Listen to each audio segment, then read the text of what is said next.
Welcome to the cottage farmstead. Today we're getting ready to plant some different early spring vegetables, and one will be sugar peas. The great thing with these different vegetables is it enables you to grow another crop in what would otherwise be an empty growing bed. This is great because especially if you're working in a small area, such as what we are here at the cottage farmstead, it enables you to get a whole nother crop cycle in before your summer crops. One thing I love about the garden piece is they utilize the vertical space, as oftentimes horizontal space of the garden is often a valuable space to have. So here we have the chicken run fence that keeps the chickens away from the garden, and we'll simply plant along here and then it'll end up trellising up the fence. For planting peas, you just simply take your index finger and make holes every 3 inches or so, and for the depth you want to be about a ½ inch or so, almost to the top of your fingernail. And after you make those holes, simply plop 1 or 2 seeds per hole, cover it up, and then I like to compress the soil a little bit. That does a couple of things. It helps prevent the soil from drying out, but in our case, it'll help make it a less tempting appetizer for squirrels, wild birds, or our chickens. With this particular crop, it's hard to go wrong, as peas are in the legume family, and essentially the legume family is nitrogen fixing. So the nice aspect of that is it almost creates its own availability of nitrogen. So this is an excellent crop to start as a beginner. I do suggest having some form of a trellis. It's not always necessary with all the varieties, but it is easier to find and pick the peas if you do have it available. And for seeds, we'll have some link to the blog that you can look to. So go to our website, thecottagefarmstead.com, and you'll be able to find more information about that, as well as some other easy to grow crops for your spring garden. Something else we are going to be doing today is planting some lettuce transplants. With lettuce, we actually saved our own seed from our plants from last year. And you can actually read all about our experience with that at our website, cottagefarmstead.com, where we wrote a blog post so that if you're interested in trying it out, you can learn all about it there. One thing that is important with starting your own transplants is having the right materials. We love the Bootstrap Farmer flats. They're heavy duty, they don't bend at all, and can handle quite the abuse, which is wonderful because at some point or another, you're going to end up dropping a tray. Versus some of these flimsier trays, you can see this one already has a crack. They get the holes in the corners and they just don't last.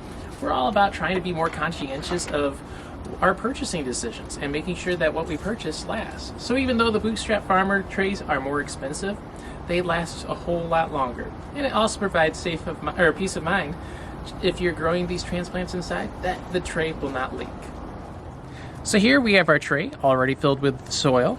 One important thing is it's generally not suggested to use your regular soil from your garden. The reason is this could bring different bacteria or pests into your growing environment. And if you're inside, the last thing you want is little aphids or thrips crawling all around your tender seedlings.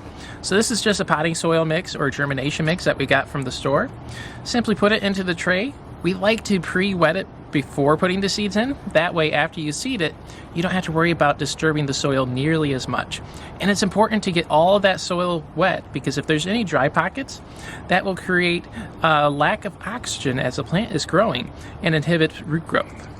So for growing, you just simply make little indentations in the surface of the soil.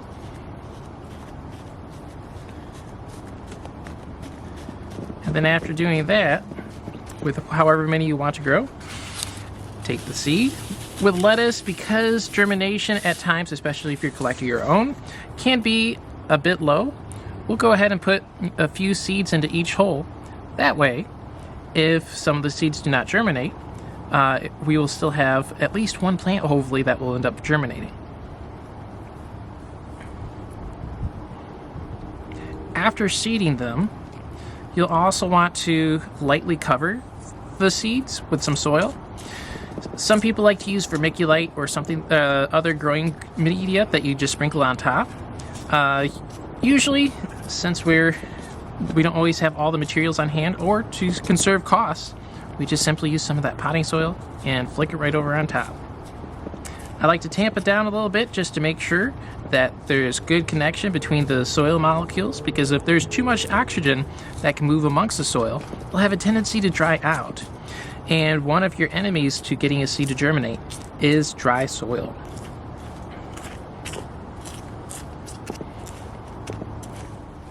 Now that we have the flat planted, it's ready to bring inside to our grow room and get these seedlings growing. I like to use some form of a plastic lid and just simply place it over the seedlings. This does a couple of things. It increases the relative humidity, which helps enable the germination process to both go quicker, but ensure a higher germination rate as well. When you have the lid on, it's important not to have your lights on, as because this is plastic, when the light rays hit it, it can actually refract those light rays and cause it to burn some of the leaves of your plants. So as soon as you see those sprouts starting to germinate, remove the lid, turn on your lights, and you're ready to grow.